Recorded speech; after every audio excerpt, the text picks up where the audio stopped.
qui commettent les infractions et qui en ont commis dans le passé répondront conformément à la loi, peu importe le temps que ça peut prendre pour répondre. Maître Joël Kitenge Kabila ayambaki ba agent ya CPI au Kebaya kokutana Kabila na kingakati ba vidéo ba image bi Maître Joël que ezali ils ont protégé Kabila. Il y a une loi portant statut ancien président de la République qui le protège. Mais la ligne qu'on rappelle l'article de la Constitution qui dit ceci: les accords et les traités internationaux dignement ratifiés par le Parlement sont supérieurs aux lois de la République. Notamment accord POSALA to ratifié statut à Rome ou créé ces pays. État membre, ces instances internationales, les lois où ils ont organisé pour que les instances soient supérieures à nos lois. Cependant, une loi portant statut protection ancien président de la République est inférieure à l'accord étranger, à traité. À ce moment-là, nous sommes dans la suprématie à traité international, à la loi interne et à la loi locale. Là, c'est un débat de droits des doctrineurs. Et à ce niveau, il peut être attendu, il peut être convoqué dans tous les sens. Puisque ces instances-là, comme témoin, comme inculpé, comme renseignant, pour des raisons d'enquête, nous faisons partie. La procédure judiciaire est en cours. Ces pays, ils faire partie d'un statut à Rome. Non, mais nous sommes États membres. Nous sommes États membres à statut à Rome. Nous faisons partie à ces pays. N'oublie pas Totinda Jean-Pierre Mbemba, Thomas Lubanga, Bosco Ntaganda et beaucoup d'autres personnes ont eu déjà la chance à Koyaka, Nambokawa, pour faire certaines choses dans ces pays. Donc ça ne pose aucun problème qu'il y ait X ou autre Congolais ou Koya Namboka ici Kabissi Tozali. Ça ne fait rien. Maintenant, ceux qui basent à enquêter, mais je sais qu'il y a des enquêtes, notamment pour Nachadari, pour le massacre, il y a Kamwena Sapna, fausse commune, mort, il y a des Onisiens là. Il y a des enquêtes en cours et la procédure est en train de s'enclencher là-dessus. Il y a des enquêtes en cours pour Kabila dans un certain nombre, il y a des crimes économiques. Et des choses qui seraient d'ordre international, ils sont en train de travailler d'arrache-pied. Kabila, peuple pas sinaye. Mais néanmoins, tout Congolais ne peut pas trouver mal qu'on arrête Kabila. Même moi qui vous parle, je ne serais pas choqué si on l'a arrêté. Ça ne me gêne pas. Tout Congolais qui attendait qu'on a arrêté Kabila, et cause à la paix faite. Est-ce que le président de la République... Écoutez, le président Félix ne protège... Il protège tous les Congolais, y compris Kabila. Tous les Congolais, nous sommes sous sa protection. Mais le président Félix Azali pour empêcher l'exercice démocratique à loi. S'il pouvait cela, il pouvait empêcher poursuite à Mboka Kamere et beaucoup d'autres personnes. Balobo, proche Naebele va répondre à la justice. Ils ont porté les loyautés à l'individu qui est Kabila. Et en voulant servir Kabila, ils se donnent les lix et les moyens de tout pour Kabila. Attention, même si on n'arrête pas Kabila, la vie et le souffle de vie, ce n'est pas Félix, ce n'est pas moi, ce n'est pas vous qui les gardez. Papa, on peut dormir et on se réveille un cadavre. Sans qu'on vous arrête. Qui connaît la durée de la vie et qui connaît qui soutient le souffle? Si c'est lui que toi tu t'appuies, la Bible dit maudit soit celui qui se confie dans l'homme et celui qui prend la chair pour appui. Si Kabila aujourd'hui, le Seigneur du ciel, prend la vie de Kabila, que devient Yoganga Yemei? Qu'est-ce que tu vas devenir? La vie? Mettre ta confiance à un homme, puisqu'il était président, puisqu'il a une armée. Comment on raconte ça? On pense à quoi?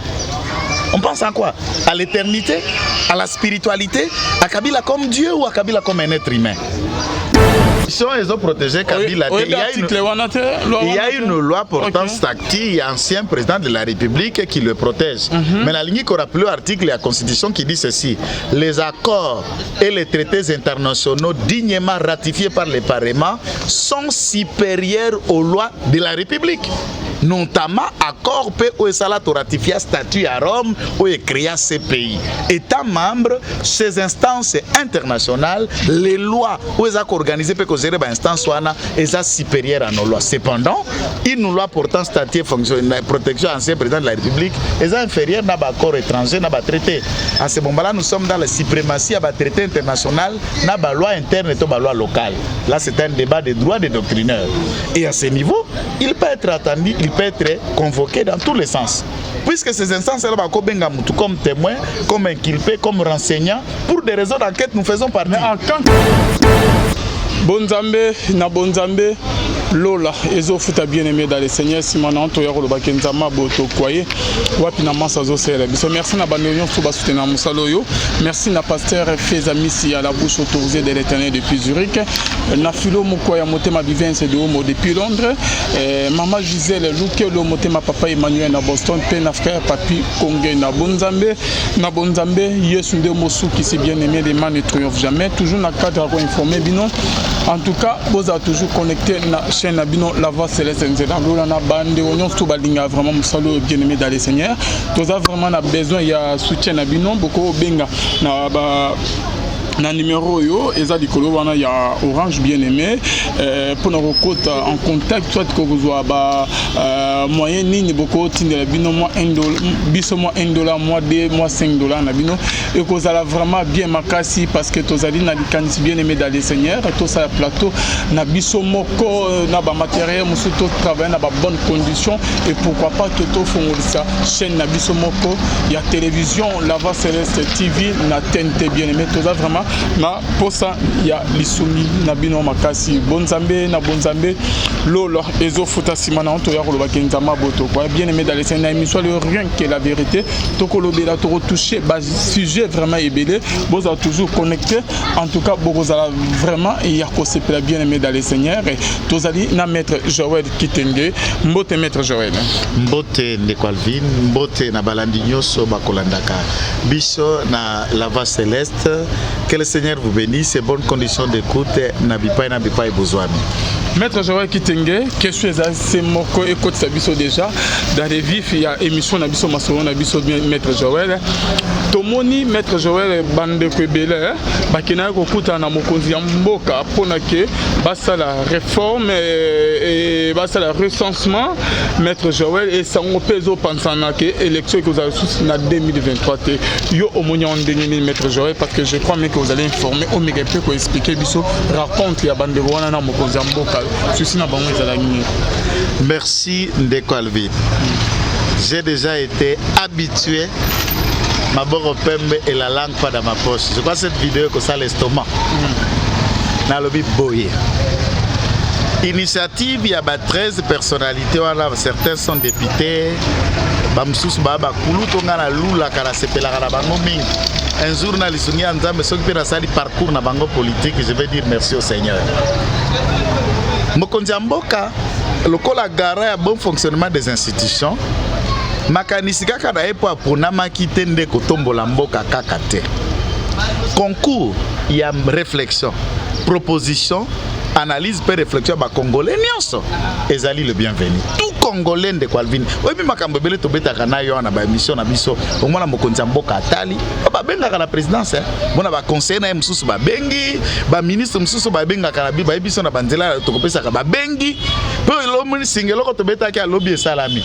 Est-ce que yo ozali député, yo ozali sénateur mais na émission na makanisi ofongoli mokonzi mboka miso, ofongoli ba décideur miso pe bazui des décisions songolo bazui yango. Que un groupe de Congolais réfléchisse pour rendre efficace, compétitive, de plus en plus démocratique, l'institution à Mboka, c'est une bonne réflexion. Mais voici bémol nanga yangoyo. Ndeko Alvin, qu'on ne se voile pas la face. Constitution Nabiso et prévoyant cohabitation T. Du premier article au dernier article, mot cohabitation, c'est dans la Constitution Nabiso T. Ah bon? Et c'est la gâté. Il n'y a que la coalition ou un gouvernement ici de la majorité. La majorité parlementaire. À défaut de cette majorité parlementaire, la loi a prévu les forces au Parlement peuvent se coaliser en vie. Il y a qu'à composer ou il y a qu'à sala ou la majorité parlementaire et ensuite na la majorité parlementaire ne gouvernement que ça nini et kobima pomboka etambisama. La majorité aujourd'hui, elle s'appelle FCC Cash. Mais dans les FCC Cash, un certain des députés qui sont fidèles à l'idéologie, il y a un front commun, il ne faut pas se voiler la face. aller dans la forme et la réforme, pour respecter la théologie, pour réformer les institutions aujourd'hui. La loi électorale, la constitution, les formes de scrutin, les modes de scrutin, les tours et autres, Bokeh Kofongola une boîte à Pandore et vous laissez la place au FCC de glisser ce qui peuvent glisser et la réforme ne peut pas passer. Ah bon? C'est une erreur, je l'ai dit. Puisque qui dit réforme est une de Qualvin qu'on propose loi peut qu'on voter. Or loi, il fait comme un aspect à quorum. Qui sont pour, qui sont contre. En regardant la configuration à Sénat dans l'Assemblée nationale, qui seront pour, qui seront contre. Quelle loi qui va passer? Il ne faut pas trop blaguer. Nakidjale, Luka Kouros, puisque nous sommes derrière partis, nous commençons à nous permettre n'importe quelle réflexion au IB Kolekate. Parce que FCC, Bazama. C'est belé. Est-ce que c'est ça le coup? Il ne faut pas se voiler la face. C'est belé. C'est pourquoi on a la émission Panayo. Dans zone la rapé na beta cassette. Moi, il y a copanza coalition et alité. Moi, ezali kaka ba panzane parlement puisque yo ko panza coalition maintenant le président va gérer comment? Parce que ba dissoudre le parlement. Ba dissoudre le parlement. La loi a prévu tous les mécanismes de dissolution à parlement, mais a prévu par la constitution. Et ali dissolution, il y a parlement, et ça prévu par la constitution. Mais la coalition telle qu'elle est là, sortir dans la coalition ou dissoudre la coalition, vous ne pouvez pas. Vous ne pouvez pas. Soit au dessous du Parlement pour trouver une fenêtre et une majorité où il peut s'habiller ce qu'on réforme. Sans majorité au Sénat, sans majorité au Parlement, dans l'Assemblée nationale, sans majorité dans l'Assemblée provinciale, on va faire une réforme. C'est la folie. C'est de la folie. Mais il y a d'autres personnes, il y a IDPS pour Yango, pour le recensement, élection en 2023, maître, je me rends au fond, parce que Ngaï, Naza communicateur, il y a cash, attitré et agréé, reconnu par mon parti. Mon président Laurent Batoumona sait que j'ai mandat, il y a qu'à communiquer au nom du mouvement de solidarité pour le changement. Nana notification dans la communication. Tout ce qui vous faites avec la communication tous les jours ici, le micronios.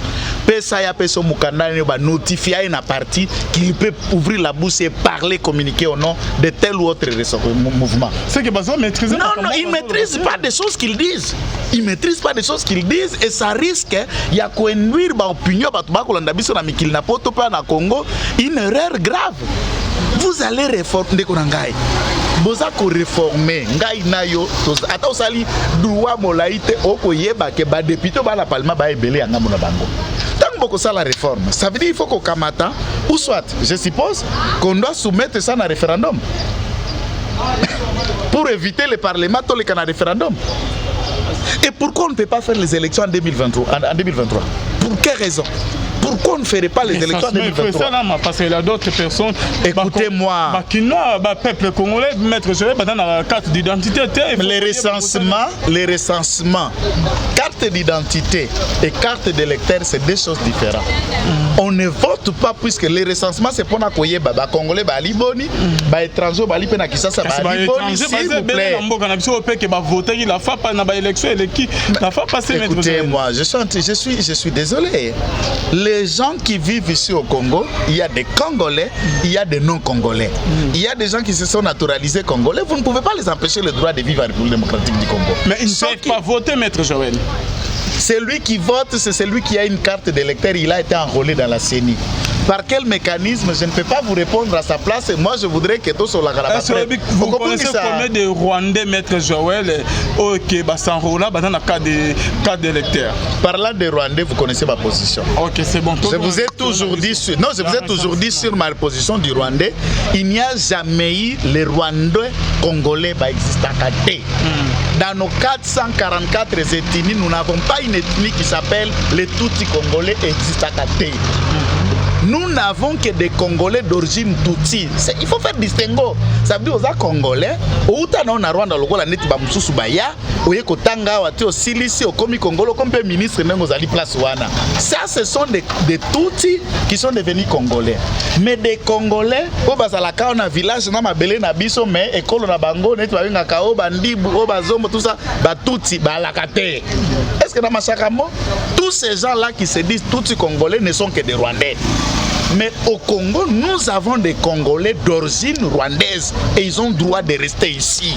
Ils sont Congolais, puisqu'au Kobota Mouana, Aza Mouana Nayo biologique, c'est le droit. Au qui peut adopter Mouana, Aza Pe Mouana Nayo, Aza a même droit que Obota qui n'a makila que adopté. Donc nous avons les enfants adoptifs et nous avons des enfants nés du sang. Balika Kabana, il en est de même pour la nationalité. Nous avons les droits du sang. Vous êtes né de sources congolais et vous êtes devenu congolais par la loi. C'est aussi une forme de devenir congolais. Maître Joël, il y a un recensement. Recensement pour Nangaï. Bako banda recensement à Lelo, à lobby. Le recensement peut se terminer même dans l'autre mandat. On est en train de recenser. On ouvre les fichiers et le fichier électoral au regard de la loi électorale. Et ça pour identifier les électeurs. Tout ce qui est la loi électorale au Ezawana. S'il vous plaît, s'il vous plaît, après, tout ce qui est la loi électorale au Ezawana. To réformer le côté, to consolider machine, kaka onenge zawana, to kamati animateur crédible et nous faisons des élections très démocratiques. On déclenche maintenant les recensements pour l'élection de Qualvin. Tout cas, tout le monde recensement à Malam. Tout ça, on plateau ça là, émission à la communauté aux allélis. Ozo foutela, nando foutela, quelque part par exemple. Na loué une certaine nuit, na ko vanda lisu soanate. Na lungwe wana, na komi commune mususu. Lobby courant na kolungwa courant na comme air na kotaka commune ata bourgmestre habité. Vous avez déjà vu dans un état du monde, les gens se déplacent à changer d'adresse, à changer SIM à téléphone comme il veut, il peut changer tout comme ils veulent et il n'y a pas un contrôle. Lorsque ce que ça la ta vie de recherche mandat d'amener. Aucun mutuza facilité, vous ne pouvez pas l'identifier. L'identification et le recensement, ce n'est pas seulement pour les élections, c'est toute une identité, c'est pour même le fonctionnement de la justice. Alors pourquoi vous êtes... Tant que tu as les fichiers, il y a un poto albino yebi. Ce qu'on côté l'aéroport, on tient empreinte, attend la machine. Et copier sa identité, puisque tous les citoyens qui sont en Europe, et on sait, on peut son visa en Schengen. On aime, na office des étrangers, na Belgique, na Bruxelles, on sait déjà qu'il y a X qui vient et va proposer photo à donner na yo, na frontière sur l'Union européenne. Et le côté qu'empreinte na yo boye, dans toutes les machines, on sait que Ndekoualvin Beya vient aujourd'hui à l'aéroport, visa na Pesaka na Kinshasa pour les électroniques. Tout ça, les fibres optiques. Comment on ne peut pas capitaliser pour qu'on ait une identité? Comment on peut pas la commune à Kalamwawa, l'objet aussitôt à Kessala Marazm sous les gars na commune Anjil. Puisqu'à acte de mariage est informatisé, le recensement va réduire, va aider l'État à faire fonctionner les choses, pour lutter contre les criminalités. Même un Koulouna qui opère ici, facilement à changer quartier commune à Kekuna, vous ne l'aurez pas. Ce que ça les fichiers, si on va la caméra de surveillance, si on a des empreintes, si on a des choses, on sait identifier qui est qui et la lutte contre la corruption, l'état de droit, la criminalité, la sécurité et qu'on a la sauvegarder et aider par le recensement. Il ne faut pas voir ça pour les élections. C'est un travail qui peut être fait. Maître Joël Kitengozo, Malam, bien sûr. Mais celui qui a banni recensement, c'est que l'élection est en 2023, ça va nous prendre beaucoup de temps, Maître Joël. Moi, je dis ceci, j'informe et je dis, je crois que le président Kabunda l'andaka mingi, Augustin Kabouya baolanda yo mingi. Moi je demande à l'hiérarchie IDPS de rappeler à l'ordre des communicateurs Nabissonios. Bazako distiller dans l'opinion des choses qui doivent être petites. C'est impossible de communiquer, de dire qu'il ne peut pas y avoir les élections en 2020, puisqu'on n'est pas encore là, on a 2 ans, on a 3 ans. Pourquoi on ne peut pas avoir des élections en 2020? Pourquoi? Pour quelle raison nous parlons pour un état de droit? Et Félix ne peut pas venir pour changer l'état de droit pour qu'il n'y ait pas comme à Kabila qui n'a pas eu les élections en 2016, il n'y ait pas glissé. Et en quoi nous serons différents de Kabila? Et à ce moment-là, Tokangaminoko, to critiquer Kabila, to critiquer FCCT, nous sommes la même chose. Là, on joue avec le peuple. Cette façon de communiquer, c'est inacceptable, c'est moins intelligent, c'est moins réfléchi. Vous comprenez? Donc, ici, nous sommes en train de chercher à ce que capitaliser les communicateurs Nyosoana, éduquer, fixer la ligne de communication, la ligne qui ne doit pas être franchie pour qu'elle permette de communiquer réellement. Il y aura les recensements, il y aura les élections en 2023, il y aura des animateurs après Ronsard et l'État congolais. Il y aura jusqu'à présent, on n'a pas encore désigné un président de la CENI, Maître bientôt. en œuvre. À quand? Tout est en œuvre, je vous parlerai en aparté. Nous sommes d'arrache-pied en train de travailler là-dessus comme des acteurs héros d'Alom dans cette histoire. N'oubliez pas, à part d'être politique, je suis un homme d'église aussi. Mais pas l'église de ces pasteurs menteurs et maçons qui sont fait des déclarations juste après avoir bouffé l'argent de Ronsard. Je ne suis pas de ce genre de pasteurs de communauté. Je suis un homme d'église et les églises sont en train de travailler là-dessus pour un après Ronsard. C'est bientôt, il y aura des animateurs dans la CENI et il y aura des élections en 2023. Batouba revêté. Oh. Merci. Merci na bande réunion surtout bazola ambition parce que bazo baké tozola ba émission belé au ba élection 2023 ezalate recensement bona boye élection bona bo bon plupart ba militaire UDPS bazo sa ba émission bazo mais moko pe UDPS yo ya cash ya lobi ke ba élection ezana 2023 ameki kotalisa biso ba danger nini UDPS to mokonzi mboka azo courir simana yango bien aimé dans les ceux qui basali recensement ba reporter ba élection basali réforme bona ba danger ezali moi mi ba risque ezali moi mi là selon maître Joël Kitenge. Merci beaucoup maître Joël Kitenge. Maintenant, monsieur Césali, il y a présence, il y a agent, il y a CPI, tout le monde qui bien aimé dans les seigneurs, vidéo, Babilili, Kabila, Ayambaki, vidéo, il paraît que Kabila, Ayambaki, agent, il y a CPI, qui va y avoir Kutana Kabila, na Kingakati, vidéo, image, bien être Joël, que Ezali, na condition, il paraîtrait. Boya il y a ba agent il y a CPI maître Joël to ba on s'attendre que le lot que ba kangi Kabila ba keina e bona bomé koya na ba on rencontre na ba on na Kabila et Saline Oji c'est parce que jusqu'à présent tozo mona eloko mongote. Bon, de toutes les façons, la procédure judiciaire est belée en cours. Ces pays, ils ont faire partie d'un statut à Rome. Non, mais nous sommes États membres. Nous sommes États membres de statut à Rome. Nous faisons partie à ces pays. N'oublie pas, Totina Jean-Pierre Mbemba, Thomas Lubanga, Bosco Ntaganda et beaucoup d'autres personnes ont eu déjà la chance à Koyaka, Nambokawa, pour faire certaines choses dans ces pays. Donc ça ne pose aucun problème qu'il y ait X ou autre Congolais, Koya Namboka ici, Kabissi Tozali. Ça ne fait rien. Maintenant, ceux qui basent à enquêter, mais je sais qu'il y a des enquêtes, notamment pour Chadari, pour le massacre, il y a Kamwena Sapna, fausse commune, mort, il y a des Onisiens là. Il y a des enquêtes en cours et la procédure est en train de s'enclencher là-dessus. Il y a des enquêtes en cours pour Kabila, dans un certain nombre, il y a des crimes économiques. Et des choses qui seraient d'ordre international, ils sont en train de travailler d'arrache-pied. Il est protégé par le président Fati. Non, écoutez, le président Félix ne protège il protège tous les Congolais, y compris Kabila. Okay. Tous les Congolais, nous sommes sous sa protection. Okay. Mais le président Félix Azali pour empêcher l'exercice démocratique et à loi.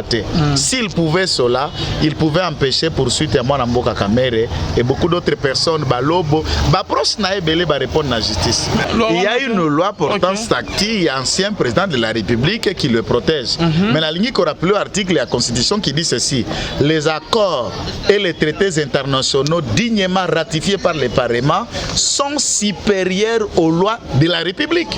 Notamment accord POSALA ratifié statut à Rome où est créé ces pays. États membres, ces instances internationales, les lois où ils ont organisé pour que les instances soient supérieures à nos lois. Cependant, une loi portant statut de protection ancien président de la République est inférieure à l'accord étranger, à traité. À ce moment-là, nous sommes dans la suprématie à traité international, à la loi interne et à la loi locale. Là, c'est un débat de droits des doctrineurs. Et à ce niveau, il peut être attendu, il peut être convoqué dans tous les sens. Puisque ces instances-là, comme témoin, comme inculpé, comme renseignant, pour des raisons d'enquête, nous faisons partie. Mais en tant que Kabila sera interpellé ou convoqué, maître Joël? Moi, j'ai déjà expliqué que le président de la République ne travaille que pour le Congo, pour les Congolais. Préoccupation et arrestation d'un citoyen quelconque, en l'occurrence Kabila, ne les préoccupe pas. Colia social après Covid et les réalités que le peuple est pas sinaillé. Mais néanmoins, tout Congolais ne peut pas trouver mal qu'on arrête Kabila. Même moi qui vous parle, je ne serais pas choqué si on l'a arrêté. Ça ne me gêne pas. Tout Congolais qui attendait qu'on arrête Kabila, et cause à la paix faite. Est-ce que le président de la République, il a été élu pour arrêter Kabila ou il a été élu pour président de Congolais? Il doit oublier ma prérogative et mandat et ne se focaliser que pour les arrestations. Vous voulez substituer mandat à président de la République aux arrestations? Non. Ceux qui commettent les infractions et qui en ont commis dans le passé répondront conformément à la loi, peu importe le temps que ça peut prendre pour répondre. Mais Maître Joël Kitenge, adage Moyozo Baké, il n'y a pas de mauvais disciples, il n'y a que de mauvais maîtres, Maître Joël. Tomoni Bozo interpellé, Banderouma Ebele, interpellation, ministre, ex-ministre, Bonabo. Mais lui-même, le chef qui était en tête. Avant il n'ayait besoin d'inquiéter, jusqu'à présent, la va c'est Bonzambe na Bonzambe. Na recommandé Batunios Ecclésiaste chapitre 3 dans la verset 1 kokita. Na katina muku c'est chaque chose en son temps. Le but va désarmer Kabila, tout va désarmer. Non, mais écoutez, moi je ne voudrais pas dans ça l'analyse à balabala, analyse à non-praticien, à sentimentaliste. La ligne avant de répondre à cette question, tu placer 3 mots dans leur contexte et dans leur forme. Qui est Kabila? Kabila, jusqu'à preuve le contraire, Ganaza légaliste, Aza citoyen congolais. Puisque à dirigeant Mboka, à travers le Gola Mampinga Namboka, Lelo Azali sénateur à vie. Mais le fait d'être citoyen congolais, Azali citoyen ordinaire. Azili Kokamba Mboka, Azali ex-président de la République. En tant que tel, est-ce qu'un sénateur a droit à bagarre? Oui. Est-ce qu'un ex-président de la République a droit à bagarre? Oui. Est-ce que tout citoyen congolais peut se trouver une garde? Oui. Ça, c'est d'abord une évidence légale conformément à Mibeko, Nabiso, Namboka Congo. Vous ne pouvez pas empêcher un Congolais qui pense que pour sa sécurité, IPHP, ça veut dire police qui parle de garde, il y a une institution, il y a une personnalité autre rapprochée. Au fouti kosé au kofutaka, fin du mois posa kotiko kotikaka, ba kopesa yo, ba mpulusi, nto banani ba sengeli ba batela yo, c'est légal et c'est conforme à la loi. Maintenant, il y a quelque chose qu'il faudra détenir ici. Est-ce que Kingakat est allé camp militaire? Est-ce que Kingakati est allé ferme publique? Est-ce que Kingakati est allé parler présidentiel? Les réponses qui sortent à nos yeux, nous sommes là devant Kingakati et nous qualifions Kingakati d'une propriété privée. Il y a M. Kabila. Étant donné que cette propriété elle est privée, il y a M. Kabila et Ali Ndako Naye, et Ali Sika Naye, et Ali Bilanga Naye, et Ali Sika Yakovanda Po Naye. Nakovanda place ya Sengeli ya Vanda wana. Azali na bana, azali na libota, azali na bibol naza na biloko naye. Azali na droit ya kozala na batu basengeli babatela ye, azali na droit ya ko sengama batu babatela ye. Maintenant la question est simple. Quand vous dites qui a armé Kabila, on a désarmé Kabila, on sous-entend que Kabila Azala qui armé ou il était gardé? C'est la question que je voudrais te Kabola. Azala qui armé, Maître Joël, parce que un simple sénateur, de quoi ex-président comme ex-sénateur, n'a pas porté tout le monde en France, n'a pas États-Unis, Maître Joël, ceux qui ont commis ex-président, remplacé aux en droit, Maître Joël, au Kébité, il y a 4 policiers, n'a pas Moga Moussoussou, Bapesaka, 6 policiers, Bazo Batela ex-président, mais il y a Kabila, c'est comme si ceux qui ont les canons. C'est comme si Kabila est toujours en fonction. C'est comme si Kabila dans mon conjazo occupé fonction moroboy. Il y a mon nene Namboka. Sécurité n'est l'équipe na ya premier ministre Oyo Azali en place. Bagarde. Militaire, minuki ozawana, on dirait que ça a impression mobo yamabe. Et vous avez kobima que désarmer nzorande, désarmer na ba on yete otuni mutuna na répondre yo impression wana. Ex-président cause en je crois comme si oza na ba jeep wana Maître Joël atayo moko. 2, 3, 4 jeep bazolanda na sima atayo moko. S'il vous plaît. Na banzo tunaki mutuna. Na koma kinanu koyanola mutuna na yote na banagna nukotia banzela o esengeli bana mboka babulungana te. nalingaki na créer distinguo entre armée et garder. C'est deux choses différentes. Ah bon? Garder par là que vous le dites, mais ça dit garder. Kabila ne gère pas une armée. Il n'était pas armé. Armée. Armée et armée. Kabila ne gère pas une armée. Ah bon? Oui. Okay. Aza ni chef d'état-major général, Aza ni président de la République. Je parle des armées. On est des armées qu'une armée. Ah bon? On éloigne ou on récupère, on enlève la garde. Je prends un exemple, Mouké. Il y a Obison Sotoa Kolandawana. Tant qu'on va révoquer Kalev, Nakati Aner. Azalaki armée to garder. Tu comprends le qu'on a dit bêta distinguo. Kalev n'était pas armé, mais il était gardé. Gardé par 30. Même s'ils sont comme c'est la garde. C'est ça que je suis en train de vous dire. C'est pas garder, c'est armé. Je vais arriver. C'est comme s'il y a une armée là-bas, na Kingakati. Je ne connais pas. Il paraît que Bachar de combien militaires, ceux qui plus de combien 6 000 hein? Plus de ceux qui 3 000 militaires. Je vais vous dire. Barrière, ils ont 4 pour nous avoir comme Sika Kabila Azali, au juste, c'est comme si ils avaient Kamo militaire na Kingakati. Bana mboko ba kolanda biswa. Baebi kengai na lobaka biloko na enquête. J'ai des éléments. Nalingi omona na na mikanda na émission na hotel. Je n'ai pas encore éclaté. Na kokoma pe na kolakisa na mibeko arme nini garde sengela koma nango nalingaki na banda wana bana mboke sengeli ba yeba. J'ai commencé à donner le distinguo ya garde ya Kalev na armée. Est-ce que Kalev avait-il une armée? Non, il avait des gardes. Alors je peux vous poser la même question. Kabila avec na ba garde toi il était armé. L'information à ma possession. Ongaina Yebi, Kabila a une garde. Ah bon? J'insiste. Yo le babo solo mais oh il y a dans Kingaka toi il y a garde. Bien sûr. 4 barrières. Bien sûr. Mabe où tu as plus de 3 000 combien de militaires na Kingaka? Je ne sais pas. C'est que plus c'est ça qui ont la question na réponse. Maintenant les défauts c'est où? Il y a une loi portant statut et protection, il y a ancien président de la République. Loi wana etika ba fenêtre ya bozo ba pe belé. Par exemple, on vous dit l'ancien président de la République a une sécurité. Point. On ne vous dit pas batu boni, bakozala boni, bakozala motindo boni. On vous dit par exemple dans cette loi, l'ancien président de la République a une rémunération, donc salaire.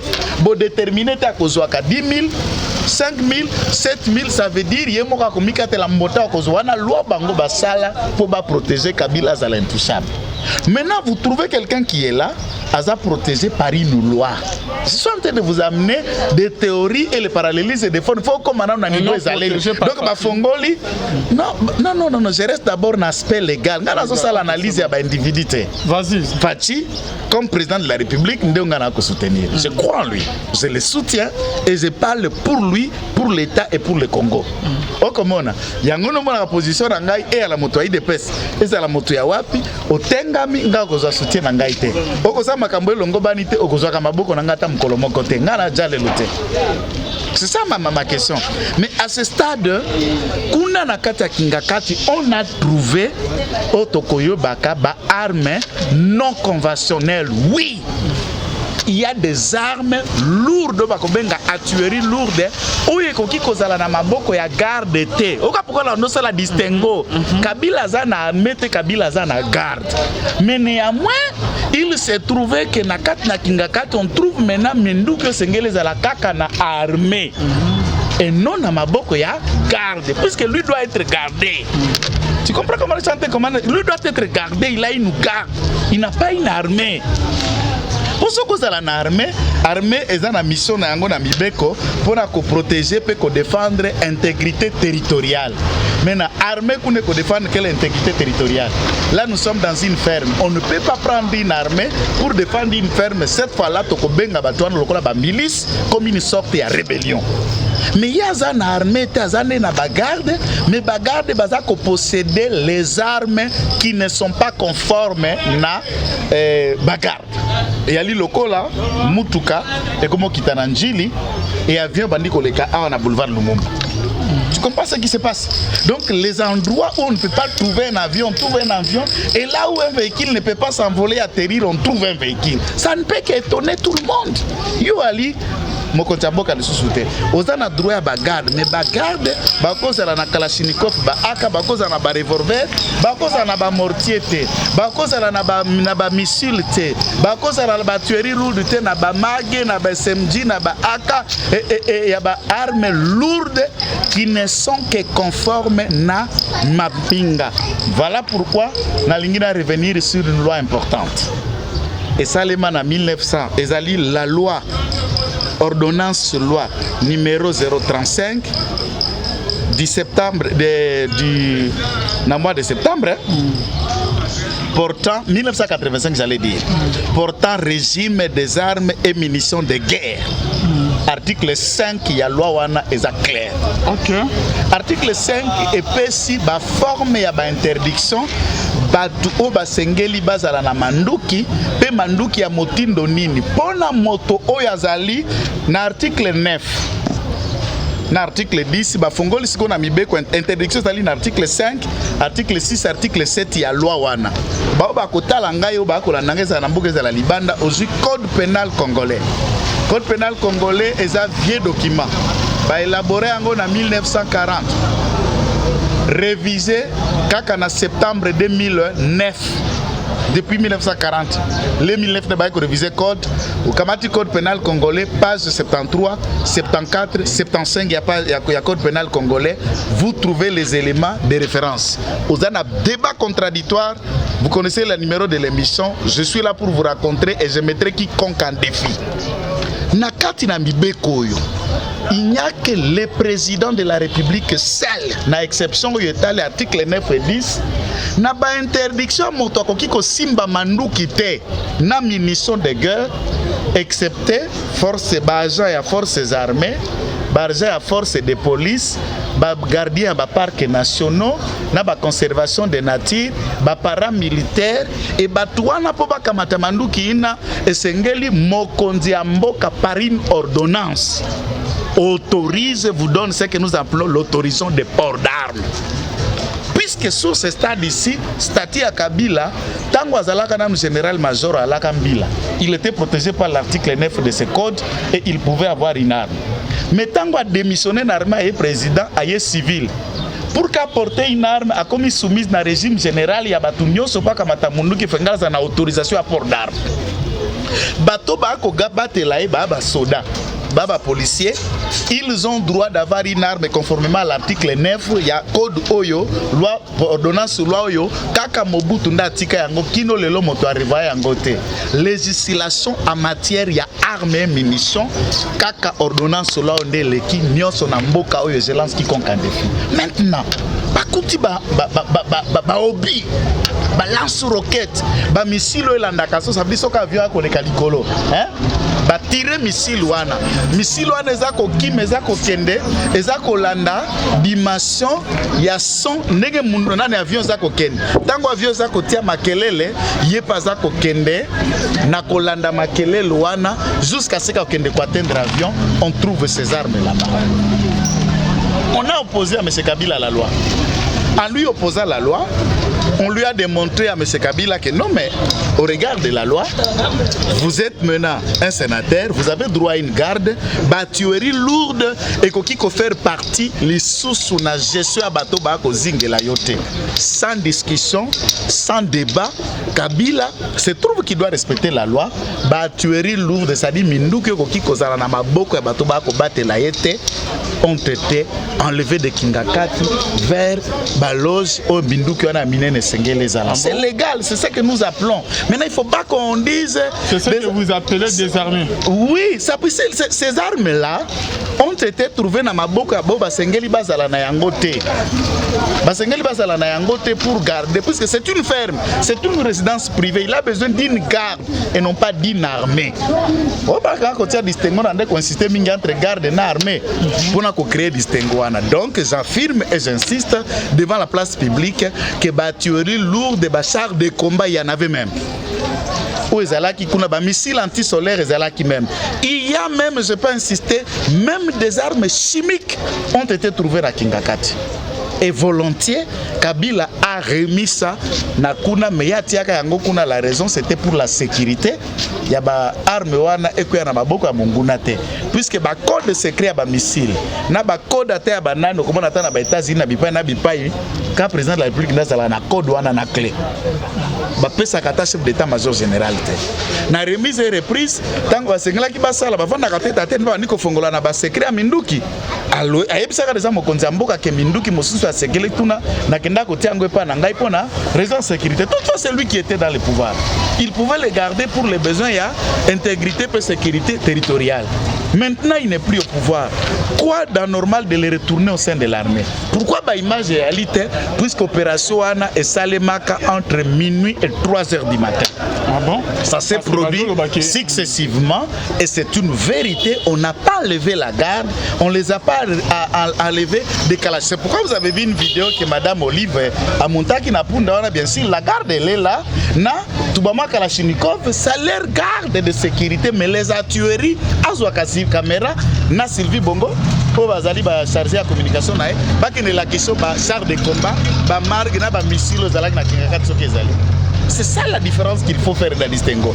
Des armes de protection, bah, il a droit à ça. Même vous, même moi, vous pouvez aujourd'hui de Qualvin, au regard de la loi, on se conformer, au sali des marches, aux une arme, tu peux marcher avec, aux une garde, tu peux marcher avec la garde,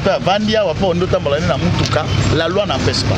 Il suffit qu'on se soumette à la règle et à la loi. Maintenant, qu'en est-il, lui, en tant que sénateur, chaque sénateur a droit à 4 policiers.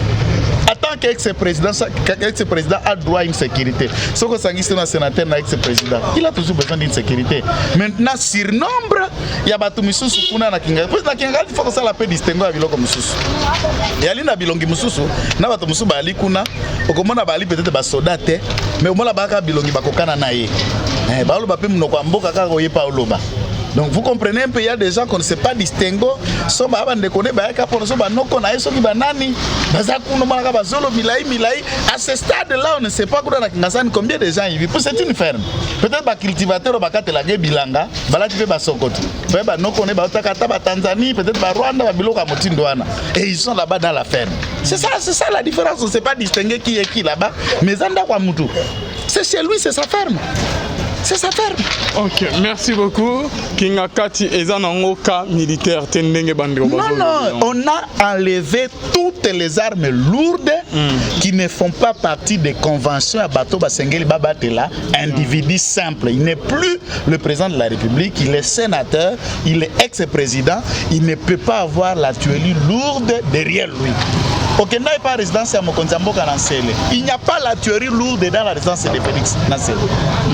Non, il y a la garde, c'est ça que j'insiste ici. Le président de la République n'a pas une armée avec lui. L'armée est un politique, est un personnel, est un armée à l'État congolais. Et ils en ont quand? La résidence, c'est quoi dans chaque cas, tu as un camp. Maintenant, le banetti, c'est les cantés. Là où lui il vit, il a konaye. Au moins, pourquoi on a exemple en c'est l'époque, quand tu as kanchach, naoya. Mais quand les gens andako, allez d'abord la place quand ils ont la manière dont la vie est là. Donc c'est naturel. C'est naturel. Merci beaucoup. Donc Kabila, on a enlevé toutes les armes qui ne doivent pas être en possession. Il y a garde naïe et nous félicitons les FARDC d'avoir fait un tel travail. Et c'est confirmé, c'est réel. Je connais mes sources et je ne blague pas, je dis la vérité et ceux qui me regardent savent que je dis la vérité. Merci beaucoup Maître Joël Kitenge, la bande de Obazo, la Nabiso de partout Bayimboka, l'intouchable, les tout-puissants, autrefois les tout-puissants, Caleb, les patrons de la mer. Les tout-puissants honoraires. Ok, il a été désarmé, mais le bec il n'avait pas une armée. Balongo les gars, il y a sécurité il y a garde et deuxièmement, par révoquer na en air au Moyen Bon, c'est vrai que je cite, mais oui, parce que Balou Bapé a fait un mot à la rassomme. Et donc, chaque jour, dans le Bayolo, c'est qui s'arrête le bangon à intérêt. D'après Yoto, c'est canal, là, tribalisme, mais toi analyse. D'après, il y a un journaliste qui n'a invité. Dites-moi, de Konangai. Et puis, quand il va à la colonie, à ta province, les jours où tu seras au Kangama, fait mon conseil. l'hypothèse et le public estimeraient par exemple qu'il serait Katangé ou Karundu Moulubakati. Moutombo Kalev. Moutombo Kalev qui me regarde là. C'est un loubaphone. Ah bon? Il est de Louise. Il est de Louisa. Il est de Louisa. Il est de Kassai, ex-Kassai occidental, Kassai central. Il est de Louise. Hein? Il est de Louise. C'est simple et c'est clair. Et c'est ce qui serait à ce niveau-là, c'est ce qui se fait.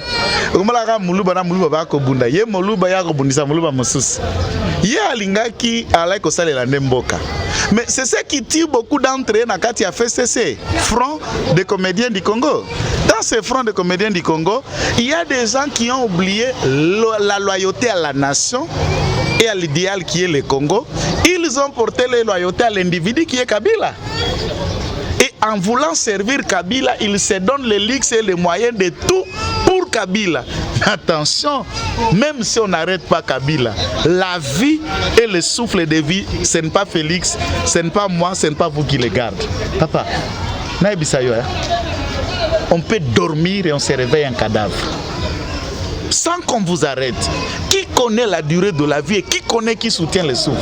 Si c'est lui que toi tu t'appuies, la Bible dit maudit soit celui qui se confie dans l'homme et celui qui prend la chair pour appui. Si Kabila aujourd'hui, le Seigneur du ciel, prend la vie de Kabila, que devient Yogangaka Yemei? Qu'est-ce que tu vas devenir? La vie? Mettre ta confiance à un homme, puisqu'il était président, puisqu'il a une armée. Comment on raconte ça? On pense à quoi? On pense à quoi? À l'éternité? À la spiritualité? À Kabila comme Dieu ou à Kabila comme un être humain? Kalev, il est en train de payer l'erreur. Il a la main dans le sang. Il a été l'instrument de la torture, des assassinats, des troubles et il est cité dans tout. N'oublie pas que Kalev n'est la main qui a détruit les partis de Bati Lukwebo. Nenenkulo à la ramassine. Merci beaucoup, Maître Joël. Les propos tenus dans cette émission n'engagent que son propre auteur. Merci. Maître Joël, le président Eli, bientôt là, à Zozonga, Azalaki confiné aux États-Unis, le président Eli, a eu moyen à Rozonga Mboka, mais n'était pas de confiner le président Eli, le vrai président Eli, à Zozonga Mboka. Ndenge bandero mususu bazolo bake non, Félix a été nommé, le choix de Kabila, mais c'est Martin Fayou qui a été élu. Réaction non non-événement. C'est un non-événement. En tout cas, moi je sais que le président de la République. Il y a un député national à Lukunga. Il y a un député national à Lukunga. Est-ce qu'on a un député à Lukunga? Et non, président. Non, on a voté. On a voté. On a voté député. Ça dit peuple vota président Félix comme président de la République, Fayoulou comme député national à Lukunga, mais c'est lui le père géniteur de la haine. Je vais vous dire quelque chose de très important. Élection Salema en 2006. Et Zala qui ont été bloqués à Baswahili, représenté par Kabila, n'a bloqué, il y a Bangala ou il y a là qui est représenté par Kinoa, Bandunduba, Congo, derrière Jean-Pierre Mbemba. Élection me m'a fait trouble, Baïgo, Tanzambi, Massa, c'est bêta, ma la ville qui n'a pas Bakufa, Alvin. Est-ce qu'il y a un niveau, il y a N, où ils allaient en 2006, Ndengezo Salema en 2018. Élection que Salema en 2011, ils allaient qui bloquent à Baswahili contre bloquent à Baluba, puisque comment qui papa Tshisekedi, Nande Kabila en 2011, n'est pas où là qui est bongati. Batoupé et comment qui désordre ba marche, ba reconnaître ba élection té. Mais quand cette élection 2018 est comme ma haine ya baluba, haine tribalisme et pergénitaire à tribalisme et ça député à Lukunga ozokoloba kozonga kala mingi. Et ça mboka nae. Ba pona ki na Lukunga pas défendre ba na mboka Lukunga. So kazongi na Kinshasa za fief électoral nae comme député national. Ça n'est pas un problème. C'est un non-événement. C'est non événement, que ce soit lui, que ce soit l'autre détourneur. Mouzitou n'a pas de mots à Kolobala. Puisque parmi Miyibi, Minen, Kamer, Kouta, Kosa, Mouzita, Moïbi. Il n'a pas de leçons à copier sa Moutou ou de leçons de démocratie ou de bonne gouvernance que Mouzito a collé pas à Moutou. Tant que Bako Sangananae, tout n'a pas d'ambombola et Bisso Maté Fayou Lazana. Poya les cas gouverneurs étaient nana sala pas les cas gouverneurs étaient donc Makamba Moutindo ana yako bengo président Eli. En tout cas je suis désolé de voir la haine haine qui a conduit bana ya bato ya mapasa batangi basilisi na ina bazana 28 ans d'âge 28 ans d'âge bana ya mama wana bakufi lokola bon taba lokola bo soso. Pour quelle raison? Tout simplement bango baye pour bakondime la président Félix baza ko soutenir et ils ont eu le droit d'être tués comme des mouches dans le Congo central pour babaluba. Avant ces élections, cela n'y était pas. Et voilà le travail de Fayoulou, voilà le travail de Sidé, voilà la haine là où nous nous amenons. Qui lui rentre dans son pays. Vous comprenez? Ces militants peuvent aller l'accueillir et il n'a qu'à rentrer ici. C'est simple et c'est clair. Hein? Maître Joël Kitenge tomoni ba bokecho ba changer maloba bokecho na lani bango na ba combattant musu na poto ba lobby ke ba komi contre ba Martin Fayoul ba lobby ke ba za sima ya peuple te ba da ba aventurier bona botomoni azo finga bango na ba OK ba on ne ba ko soutenir bango bokecho. C'est un Congolais. Naebi ke loko boma bokecho po atangate. Et là loko boma bokecho zaka moko angwana. Donc tango atangate ce niveau d'instruction na désormais un peu terre à terre hein. Alors, on ne peut pas dire que pose à la Congolais faut qu'on ait un diplôme.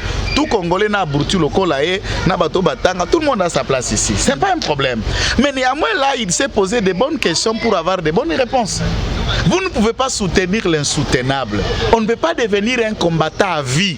On doit avoir des perspectives. Vous combattez quoi et pourquoi? Et enfin, après ton combat, tu dois mettre quoi?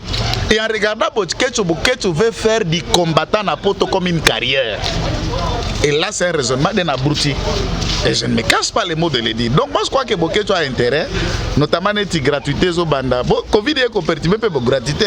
Il peut rentrer l'année prochaine, début à Covid, septembre, pour profiter de la gratuité. Il aura les niveaux nécessaires pour raisonner. Puisque là, il ne payera pas. Non, mais quand même, à côté gratuit, il est libre, il ne pas dater. Mais pour qu'à soutenir Mouzitou, moi, je vois mal que Bokecho peut soutenir Mouzitou. Mouzitou, Premier ministre, j'ai quoi Kangama pour la dénoncer 98 parcelles d'Adolphe Mouzitou sur la ville de Kinshasa. Abane Koyana caméra a filmé chaque lupango, beaucoup de monde Kinshasa. Et Mouzitou peut donner des leçons aux gens de gestion. Mais on est où? Martin Fayoulou Azalaki, président Ecofin, une assemblée provinciale à Kinshasa, Kimbuta, Alinani, gouverneur pendant 12 ans. Je dis bien 12 ans. Oyoka motion moko na assemblée provinciale ba poubelle e kotonda na Kinshasa. Kimbuta ko iba mbongo bana mboka na Kinshasa, jamais Martin Fayoulou a proposé une motion ou une loi contre Kimbuta pour vendre collier elongo. Il est modèle en quoi monsieur Fayoulou? Puisque c'est comme si c'est un nouveau qui tombe dans les cieux. Fayoulou n'a jamais été avec ceux qui ont pillé, qui ont détruit la ville de Kinshasa. L'élection de Kimbuta pour qu'Adam Mobola le gouverneur, il a contribué largement. Bref, je rappelle, j'insiste, ce n'est pas pour la haine. Je suis pour les Congos et je suis pour tous les Congolais. Martin Fayoulou, comme Congolais, a sa place au Congo, à Zonga. Mouzitou, à Zonga. Bokecho pe azonga ata na bango avion moko akozala libre. Osoka mtauti pota Félix Akangisi. Tout soki makolo kotambola azonga wa Kisasa. Pe Kabila kanga ete. Lelo ata honore Ngwanda azonga. Tout Congolais, il n'y a plus un opposant en Europe. Pour battre nos bozonga wa bakanga mtute. Bongo kubanda ko na poto finga kwa bon tabakwa bonyama bongo kwani. République des juges, aux confirmant, ouais, parce qu'on vient encore d'interpeller. Il y avait Chada reporté disparu. Bazolo qui s'est amené dans la télévision, DG Koto, Yanine, Badana Boloko, au juste. Félix a s'occupé quand Mingi, na justice, tandis que social Koto au peuple, a dans la poste à relier social et à la malam. Bino Bozo s'occupé quand beaucoup de République des juges. Non, mais la justice élève une nation. Tant que de la justice, ndé koluka kokanga mapa. So ki tango inspecteur aux finances, oh ya inspecteur général aux finances, hein. Ndé ko batu côté Esika. Papa Alvin. Avant de répondre à la question, vous pouvez vous rendre compte que Ndeko Olive, appelez-moi na mboka na dura ko sala bombongo. akoki kozala na 83 arrêté ministériel ya exonération importation ya biloko ya aza kokamata ekota pona ba Thomson na na ba supérieur égal bazara ba actionnaire principal na ba Shoprite. Beaucoup de sociétés, vous savez ça, c'est pour eux, la Shoprite, c'est pour eux. Égal, c'est pour eux. Ils importent tout, mais bakofutaka douane te inspecteur na lobby 5 milliards de dollars et ali kobunga par an, rien que pour na côté à ba exonération. Ça veut dire aux ana mukanda moko boye biloko neko Taliban de koti mokofuta douane te. Exonération seulement 5 milliards de dollars par an. Or biso budget ndenge toko fonctionner mo konza moko ando lukaza na 10 milliards. Je vous dis, et je pèse mes mots, nous n'avons pas atteint la moitié de cet argent automobilisé pour que fonctionne. Mais il y a un individu, puisqu'ils sont de la famille, qui ont dirigé le pays, au bako vendre la misolo et exonération pendant 5 milliards de dollars par an, au bayakana biloko et foutakamba côté. Si maintenant la justice ne fait pas pour canaliser misolo, il faut bongo ya ne social et un impact. Si on ne canalise pas, on ne poursuit pas les détourneurs, on ne sait pas kolanda madusu e kotaka kaka mutu ya FCC de konangai professeur Luzolo na rapport nae tango salaka lobi boye fraude fiscale chaque année toali ko bungisa pona mboka 15 milliards il fait ya lobby exonération yango moko 5 milliards soko kamatio ya nous sommes dans les 20 milliards de dollars par an et kindaka na mabenga ya batu kanisa siko 20 milliards on a soki ekwe na mabenga batu te mais sangani na mboka na 5 milliards automobilisaka toza na budget à fonctionnement de l'État à 25 milliards de dollars de Qualville mboka kotambola te. Mais si ça, on ne peut pas mobiliser cet argent, comment allons-nous parler du social? Comment allons-nous dire que République des juges? Ça c'est la faiblesse dans les arguments. On ne peut pas parler d'un état de droit sans l'indépendance de la justice, sans le levier fort qui est de la justice. Au Buki Mibeko, on répond na état yayo. Ngai na laki ya wana mikolonel sona tango Kabila nakanga mate. Mais République a état de droit en Goïna. C'est pour vous dire que vous soyez avocat, magistrat, politicien, député, famille X, famille Y, lorsqu'on bouki mibeko et qu'on donga yope ou qu'on lapa. C'est celle-là où nous devons agir, que l'État crée. Les gens ne craignent pas individu, mais tu craindre l'État, tu craindre la loi, conscience là tabiso, bon moto ya fiscalité là tabiso, au Dieu loko futimpako, tango miso loko comme belé, et là on peut parler du vrai social. Je vous l'ai dit, pas si à Congo, on a kokumisa Kabila te, bandana Kabila te de Qualville. Depuis Zaïre, Nane Kabila père aïe, on souffrait déjà. Nane Kabila père a Koufi, on souffrait déjà. Joseph Foyer, on souffrait. Na Félix, nous tous. C'est-à-dire, Poto Longwasko Biso Congo, dans cette souffrance-là, ça demande l'implication de la justice, ça demande l'implication de l'état de droit. Ndé Aïna, levier à justice, Poto Koka relever des défis. Mais la souffrance était déjà là, papa. Yenda Memi Angote. Njalawe Yala qui avait Félix Azala. Avant Kabila Yawa. Voilà peut-être là, on a Rwanda, on a Tanzanie. Nzalezala qui zara mboka. Emmanuel Chadaï, il paraîtrait que Bazolo Kissa Azali porté disparu à Solo. Bon, je n'ai pas d'informations qui a porté disparu. Moi, je sais que les frontières sont fermées, mais je sais qu'il y a une affaire en justice contre lui. Et c'est là où c'est la justice qui enquête et qui peut savoir nous dire exactement à Zawapi. Moi, je ne vis pas avec lui, hein. Je ne sais pas là où il peut être. Mais ce qui est vrai, la justice reste toujours forte. On ne peut pas se soucier de la justice pour du bon. Un jour au Gozoa Magaka. Merci beaucoup, Maître Joël, d'être venu. C'est la fin de notre émission. eloko akolobezalite topesi kaka bato nyonso mbote na kimia na mokonzi yesu ezala o mabota na bango pe topesi bango numero oyo bakoki kobenga me liloba nanga eza boye bobengaka mingi o Maître Joël okenda wapi ou le reste tout ça okomona pe bosala na ba commentaire ou bozosala émission makelele boye bana bazoloba ba émission sur le surprise que nous travaillons avec les moyens de bord. Ça, on n'est pas là pour exhiber ceux qui doivent en côté, vous pouvez faire mieux qu'on ait un cadre plus que ça. Ba micro plus que ça. Tout ça la émission moi qui moto e kolekati.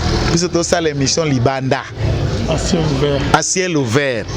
Et pourtant, yoko sungabiso na moi $1, $2, $1000, 2000 €, tout ce que tu veux. Pourquoi ça la pose na poto ça pe na mapango mususu ko traîner à mutavanda yango de. Tu peux appeler d'aller occuper ma parcelle, faites votre studio là-bas. Vous en avez plein ici à Kinshasa. Juste un coup d'appel, Togo de Sikabiso, la mission à Kimia. Vous avez beaucoup de villas ici, Bande Kwapoto. Vous faites mitema. Chez nous, on a posé Rabino, vous avez besoin de banalise Nabiso, tous à la paix honorée, ça la banalise, t'as la banalise au Torbac, t'as la vérité au Torbac, au gang en avenir, mais ça risque. Bako beto ta licence na balabala. Mais surtout comme le bango ne sika ko batama, bosungi biso. Voilà malobalanga ya suka yango wana. Merci beaucoup maître. Je remercie votre numéro de contact. Plus 243 99 119 34 33. Plus 243 99 119 34 33. Merci beaucoup Bonzambe na Bonzambe lo les offres tabandeko. Tozo luka esika nini toko cha plateau mais et le réseau za biso ba moyen. Bokoki bien aimé dans les seigneurs kosunga biso toche numéro yango wana donc ezali plus 243 85 28 651 46 plus 243 85 28 651 46. Kokota en contact na biso kotinda lisungi na bino $1 $2 $5 bien aimé et kosunga biso pona tozua place ya kotia plateau to sa plateau na biso na matériel ba condition il y a bien makasi bien aimé dans les seigneurs nzamba lola ako mona abino bonzambe na bonzambe lola ezofuta simana onto ya koloba ke nzamba boy to kwaye ce soir qu'on se trouve à la prochaine bye.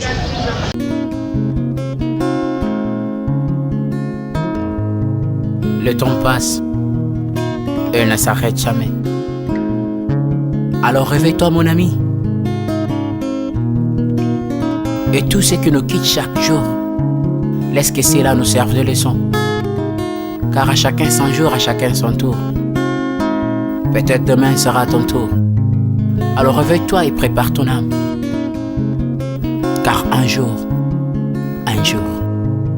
Oh, oh, oh, hey. Oh, oh, oh, oh. Hey. Le temps passe, le jour s'envole, s'en va si vite sans laisser de traces. Hey. Comment faire pour l'arrêter, car il nous amène vers le jour de départ. Yeah. Tout s'effort avant nous, n'ont pu l'arrêter. Il s'en va sans arrêt, sans pitié, ni nous laisse le temps de faire nos bagages, et de tout mener. Le temps passe, le jour s'envole, s'en va si vite sans laisser de traces. Comment faire pour l'arrêter, car il nous amène vers le jour de départ. Tous ces forts avant nous n'ont pu l'arrêter. Il s'en va sans arrêt, sans pitié, ni nous laisse le temps de faire nos bagages et de tout amener. Il s'en va seul sans nous. Faut me perdre tout plutôt que de perdre son âme, à quoi bon tout gagner, mais sera que vanité. À quoi bon tout gagner, perdre son âme si l'on est censé de tout laisser. Moninga, verser le sang de l'autre, demain sera le tour, tu seras seul comme dans un miroir. À quoi bon tout gagner, perdre son âme si l'on est censé de tout laisser. Moninga, verser le sang de l'autre, demain sera le tour, tu seras seul comme dans un miroir. Où tu rendras compte devant le Seigneur toute ta vie sur terre. Après avoir tout gagné, l'on s'en va seul, sans rien amener. Faut me perdre tout plutôt que de perdre son âme. À quoi bon tout gagner, demain sera que vanité. Faut me perdre tout plutôt que de perdre son âme. À quoi bon tout gagner, demain sera que vanité. Moninga, tala tangwe koleka. Moninga, tala bato bako kende. Kosala lolendo na mokili okanisi mokili yango yayo, tala bato bakoleka. Tango ekomema ngai, tango ekomema, tango ekotika moto te. bakulutu bayakala basi bakende moninga tala tango ekomema Papi Charles Mombaya si akenda kala otango eza komema ya mari si akena ye misa mungolo tala tango ebebi ye papa de baba si akenda kala tango eza koleka ale moloto si akenda kala potango eza koleka ata mobutu sesese kokukungwendo wazabanga asi akenda kala tango eza koleka Mzee Laurent Désiré Kabila akenda kala tango eza koleka tango ekotika moto te tango ebangaka mokolo te liwa abangaka mokolo te abangaka peleki te abangaka motambongo te ayokaka mpe mobola mawa te liwa tango ayaka amemaka moto nyonso tango ekoleka engela bomoi na yo epana yawe tango ekomema engela bomoi na yo mokolo na yo ekoya okokende ndenge nini le temps passe ne s'arrête jamais le temps passe moninga tala tango ekomema moninga tala tango ekoleka moninga tala tango ekomema moninga tala tango ekomema tango ekotika moto te engela bomoi na yo tala bato bakokende osala ndenge nini okotikala ebende te okotikala ebende le temps passe ne s'arrête jamais le temps passe ne pardonne jamais le temps passe ne s'arrête jamais lengela bomo moninga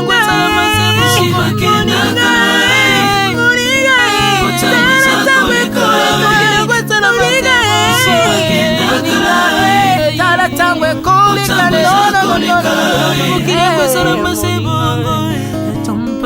ekolo nyonso bato bakokealela mpona nini alela mpona nini tango eza koleka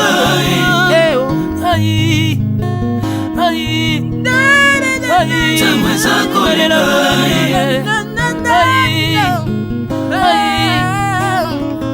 tango eza koleka le temps passe Alvin et Bea tala tango ekoleka